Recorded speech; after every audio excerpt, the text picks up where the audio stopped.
लेकिन मखसूस नशिस्तों से मुतल्लिक एक मखसूस फैसला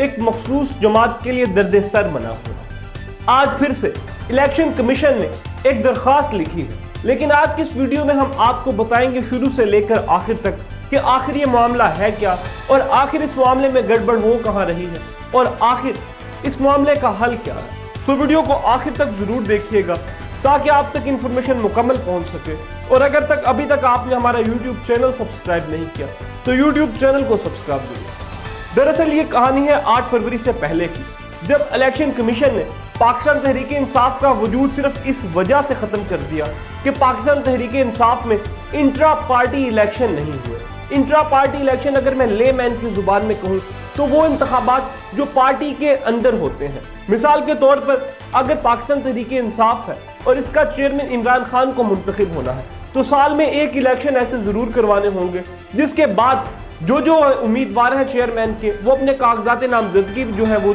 दाखिल करवाएंगे, और उसके बाद जो पाकिस्तान तहरीक इंसाफ के जो कैबिनेट मेंबर है वो अपना वोट देंगे, और जिसको भी वो चेयरमैन मुंतखब करेंगे वो शख्स पाकिस्तान तहरीक इंसाफ का चेयरमैन है। तो पाकिस्तान तहरीक इंसाफ ने जो चेयरमैन का इलेक्शन है वो नहीं करवाया, जिसकी वजह से पाकिस्तान तहरीक इंसाफ से बल्ले का निशान वापस ले लिया गया, और पाकिस्तान तहरीक इंसाफ के वर्कर्स को कभी के का, कभी एल का, कभी बैंगन का, कहीं चाकू का, और मुख्तलिफ निशानात से नवाजा गया, और ऐसे ऐसे निशानात के आप सोच भी नहीं सकते। लेकिन 8 फरवरी को पाकिस्तान तहरीक इंसाफ को भरपूर अंदाज में वोट डाला, और वोट डालने के बाद अब आइन में जो इबाहम है वो मजीद बढ़ गया, क्योंकि पाकिस्तान तहरीक इंसाफ ने जो है आज़ाद उम्मीदवार के तौर पर इलेक्शन लड़ा, और अब पाकिस्तान तहरीक इंसाफ के उम्मीदवारों को कोई ना कोई सियासी जमात को ज्वाइन करना।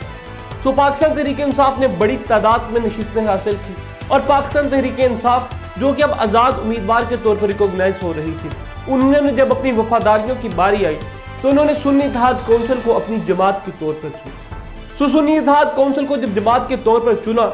तो इसके बाद जो है वो कहानी मजीद दिलचस्प है। इसके बाद पाकिस्तान तहरीक इंसाफ यानी कि सुन्नी इत्तेहाद काउंसिल जो है वो असम्बली में चले गई। असम्बली में जाने के बाद उन्होंने एक रिट फाइल की सुप्रीम कोर्ट ऑफ पाकिस्तान में, लेकिन सुप्रीम कोर्ट ऑफ पाकिस्तान से पहले ये रिट गई पेशावर हाई कोर्ट में, जिसे सख्ती से जो है वो खारिज कर दिया गया, और ये कहा गया कि हाई कोर्ट का फैसला बिल्कुल दुरुस्त है, और हाई कोर्ट जो है वो यही कहती है कि पाकिस्तान तहरीक इंसाफ के जो मेंबरान हैं उनको मखसूस नशिस्तें मिल ही नहीं सकती। मखसूस नशिस्तें वो होती हैं जो किसी टेक्नोक्रेट को मिलती हैं, जो किसी आलिम को मिलती है, जो खवातीन को मिलती हैं। जो टेक्नोक्रेट सीट से पाकिस्तान तहरीक इंसाफ जो है वो हाथ धो बैठी। इसी सिलसिले में जो पेशावर हाई कोर्ट का फैसला है इसे सुप्रीम कोर्ट में चैलेंज किया गया, और जब इस फैसले को सुप्रीम कोर्ट में चैलेंज किया गया तो ये फैसला पाकिस्तान तहरीक इंसाफ के हक में एक बड़े पैमाने पर आया, और पाकिस्तान तहरीक इंसाफ को जो है वो जीत मिली। और सिर्फ 3 जजेस ऐसे थे जिन्होंने इख्तिलाफी नोट लिखा, बाकी तमाम जजेस जो है इस फैसले से मुत्तफिक थे कि जो पाकिस्तान तहरीक इंसाफ से बल्ले का निशान लिया गया है ये जमहूरियत के बिल्कुल बरक्स है, और पाकिस्तान तहरीक इंसाफ को सिर्फ और सिर्फ बल्ले के निशान पर ही जो है वोट मिलना चाहिए था। इसी के साथ काजी फॉइज ईसा, जिन्होंने इससे पहले बल्ले का निशान लेने का कहा था, उन्होंने भी इस चीज़ की तस्दीक की कि पाकिस्तान तहरीक इंसाफ के साथ ज्यादती हुई है, और बल्ले का निशान लेने का किसी किस्म का भी नहीं कहा गया, बल्कि सिर्फ इंट्रा पार्टी इलेक्शन करवाने का कहा गया। लेकिन अब बहुत देर हो चुकी थी, लिहाजा पाकिस्तान तहरीक इंसाफ के हक में जो फैसला आया उसके मुताबिक जो मखसूस नशिस्तों का मामला है पाकिस्तान तहरीक इंसाफ को मिल गई। लेकिन पाकिस्तान तहरीक इंसाफ ने उन मखसूस नशिस्तों को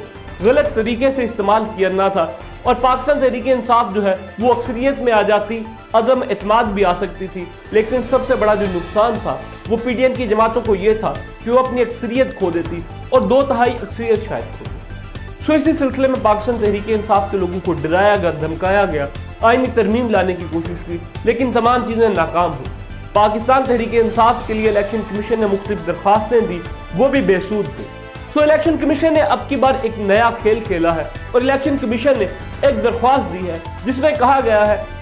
कि गवर्नमेंट चाहती है कि इलेक्शन कमीशन का जो फैसला है वही बरकरार रहे, और सुप्रीम कोर्ट ऑफ पाकिस्तान का जो फैसला है उस पर किसी तरह भी अमल ना हो। लेकिन पाकिस्तान की जो जुडिशरी है वो ये चाहती है कि इसी फैसले पर अमल हो। सो ये दरख्वास्त कुछ दिन पहले दरख्वास्त दायर की थी, अब इस दरख्वास्त पर स्टे ऑर्डर भी ले लिया गया है, और स्टे ऑर्डर इस चीज़ का लिया गया है जब तक फाइनल फैसला नहीं आ जाता तो मखसूस नशिस्तों से रिलेटेड किसी किस्म का कोई ऑर्डर ना जारी किया जाए। یعنی کہ توہین عدالت سے بچنے کے لیے تمام حربے آزمائے جا رہے ہیں۔ اب دیکھنا یہ ہوگا کہ پاکستان کی جوڈیشری کیا اس طرح کا جو ہے وہ سٹے آرڈر جاری کرے گی یا پھر سختی سے ایک دفعہ دوبارہ سے سرزش کرے گی پاکستان الیکشن کمیشن کی۔ یہ چیزیں قابل غور ہے یہاں پر کہ اگر پاکستان تحریک انصاف کو ان کی سیٹیں مل جاتی ہیں تو آئین میں ہونے والی جو امینڈمنٹ ہے اسے جلد از جلد روکا جائے گا، ادروائز آئین میں جو ابہام ہے وہ مزید بڑھے گا۔ آپ کے خیال سے پاکستان تحریک انصاف کو ان کی سیٹیں ملنی چاہیے یا نہیں؟ کمنٹ سیکشن میں ضرور بتائیے۔